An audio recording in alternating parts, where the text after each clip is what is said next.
से गांव में एक पेड़ के नीचे एक छोटा बच्चा बैठा था। वह किताब पढ़ रहा था। उसकी बहन पास ही खड़ी थी। बच्चे ने अपनी बहन से कहा, मैं बड़ा होकर एक सच्चा और अच्छा इंसान बनूंगा। तभी उसके पिता पास आए और उसे प्यार से समझाया, बेटा कभी भी बुराई के आगे मत झुको।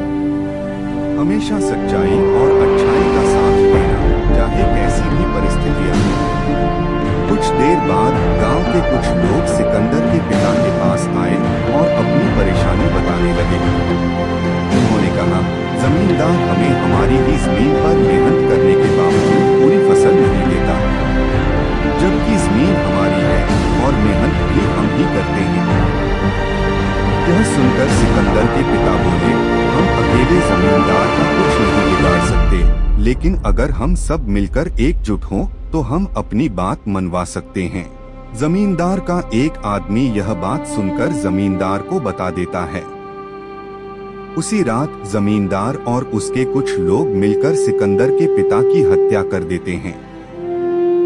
सिकंदर अपने पिता की मौत से बहुत रोता है और कसम खाता है कि वह अपने पिता के हत्यारों को नहीं छोड़ेगा और बदला जरूर लेगा। कुछ साल बीत जाते हैं और अब सिकंदर बड़ा हो चुका है। वह अपने पिता के बताए हुए रास्ते पर चल रहा है। वह गांव वालों के साथ मिलकर जमींदार के उन लोगों को मारकर भगा रहा था जो जबरदस्ती गांव वालों से राशन और पैसे लेने आए थे। जब जमींदार के लोग खाली हाथ महल लौटते हैं तो जमींदार यह देखकर बहुत गुस्सा होता है और कारण पूछता है। उसके आदमी सिकंदर का नाम लेते हैं, जिससे जमींदार और भड़क जाता है। वह अपने आदमियों को सिकंदर को पकड़ने का आदेश देता है। जमींदार के लोग सिकंदर को पकड़कर उसके साथ बहुत मारपीट और बेइज्जती करते हैं। सिकंदर की बहन उसे कंधे का सहारा देकर घर ले जाती है, उसकी मरहम पट्टी करती है और उसे सलाह देती है कि इन सब मामलों से दूर रहे। लेकिन सिकंदर कहाँ सुनने वाला था।